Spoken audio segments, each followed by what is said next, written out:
Lévitique chapitre 27. Salut, moi je m'appelle Lydia et aujourd'hui je vais lire un peu plus de la Bible en essayant de lire la Bible entière, chapitre après chapitre, jour par jour jusqu'à la fin. Aujourd'hui je vais me concentrer sur Lévitique chapitre 27. Alors allons-y. Règle pour le peuple qui appartient à Dieu. Supplément. Partie A. Le prix à payer pour les veaux. Le Seigneur dit à Moïse de donner aux Israélites les enseignements suivants. Si quelqu'un a fait le vœu d'offrir une personne au Seigneur, il peut accomplir son vœu en donnant de l'argent. Voici les prix. Pour une personne de 20 à 60 ans, 50 pièces d'argent en monnaie du lieu saint. Pour un homme, et 30 pièces pour une femme. Pour un jeune de 5 à 20 ans, 20 pièces pour un garçon, 10 pièces pour une fille. Pour un enfant de 1 mois à 5 ans, 5 pièces pour un garçon, 3 pièces pour une fille. Pour une personne de plus de 60 ans, 15 pièces pour un homme et 10 pièces pour une femme. Si quelqu'un est trop pauvre pour payer ces prix-là, il place la personne à offrir devant le prêtre. Celui-ci juge de la somme à payer en tenant compte des moyens de celui qui a fait le vœu. Si quelqu'un a fait le vœu d'offrir un animal qu'on peut présenter au Seigneur, cet animal est réservé au Seigneur. On n'a pas le droit de remplacer cet animal par un autre, meilleur ou moins bon. Mais si on le remplace quand même, les deux animaux seront réservés au Seigneur. Si le veau porte sur un animal impur qu'on ne peut pas offrir au Seigneur, on amène l'animal devant le prêtre. Le prêtre juge la valeur de l'animal en tenant compte de ses qualités et de ses défauts. On suivra le jugement du prêtre.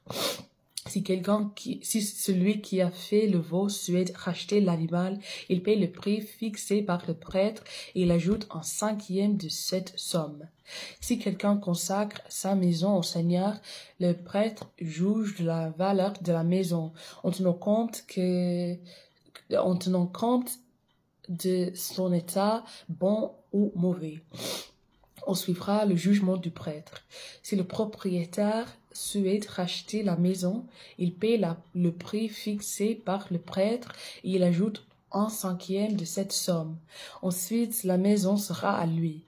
Si quelqu'un consacre un de ses champs au Seigneur, on calcule sa valeur en tenant compte de la quantité de graines qu'on peut semer. 50 pièces d'argent pour 300 kilos d'orge. Si on consacre le champ de l'année de réjouissance, on paye le prix fixé. Si on consacre le champ après l'année de réjouissance, le prêtre calcule un prix plus faible. Il tient compte du nombre d'années qui restent jusqu'à la prochaine année de réjouissance. Si le propriétaire souhaite racheter son champ, il doit payer le prix fixé par le prêtre et il ajoute un 5e de cette somme. Ensuite, le champ sera à lui. S'il ne rachète pas son champ, mais s'il le vend à quelqu'un d'autre, le propriétaire ne pourra plus racheter ce champ. L'année de réjouissance, on consacrera ce champ au Seigneur. Il appartiendra au prêtre, comme un champ qu'on a consacré au Seigneur pour toujours. Voici un cas. Quelqu'un consacre au Seigneur un champ qu'il a acheté et qui ne faisait pas de son héritage. Le prêtre calcule sa valeur en tenant compte des années qui restent jusqu'à l'année de réjouissance. Le propriétaire donne le jour même le prix fixé. On consacre l'argent au Seigneur. L'année de réjouissance, le champ reviendra au premier propriétaire, c'est-à-dire à celui qui l'avait reçu en héritage. On calculera la valeur des biens promis au Seigneur selon la monnaie du lieu saint, où la pièce d'argent pèse 10 grammes. Partie B. Autre offrande. Personne n'a le droit de consacrer au Seigneur par un veau le premier-né d'un animal. En effet, tous les premiers-nés, veaux, cabris ou agneaux, appartiennent déjà au Seigneur. S'il s'agit du premier-né d'un animal impur, celui qui fait le veau peut le racheter. Il paie le prix fixé par le prêtre et il ajoute un cinquième de cette somme.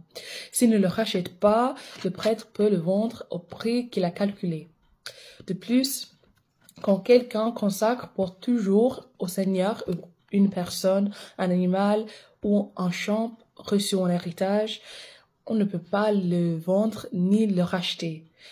Tout ce qui est consacré pour toujours au Seigneur devient sacré. Celui-là lui appartient totalement.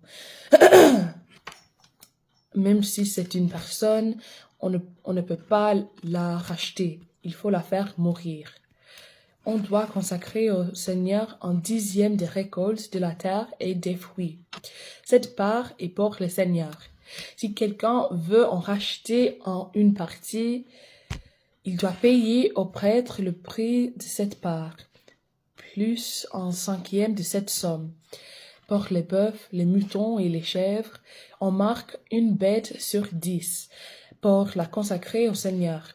Le propriétaire ne doit pas faire de choix entre les bêtes, bonnes ou mauvaises. Mais s'il remplace quand même une bête par une autre, les deux seront considérés comme consacrés au Seigneur. Il ne pourra donc racheter ni l'une ni l'autre. Voilà les commandements que le Seigneur a donnés à Moïse pour les Israélites sur le mont Sinaï.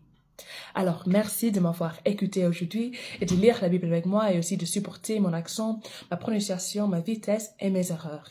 De toute façon, que Dieu vous bénisse beaucoup aujourd'hui et demain et j'espère vous voir demain. Aussi, si vous voulez regarder ces vidéos en bon ordre, il y a des playlists sur ma chaîne YouTube qui est liée de ma bio TikTok. Oui. Il y a des playlists dédiées à chaque livre biblique que j'ai lu depuis le livre de Jacques jusqu'ici en Lévitique et aussi tout le livre de Josué. Et aussi, il y a des playlists en 3 langues. En anglais, qui est ma langue maternelle, en français et en espagnol, les 2 langues que j'ai apprises pendant l'école il y a quelques années et que je ne veux pas oublier. Alors, ici j'essaie de pratiquer chaque jour, de m'améliorer, mais quelquefois ça ne marche pas. Alors, soyez patient avec moi, ne me juge pas trop, mais je vous verrai demain.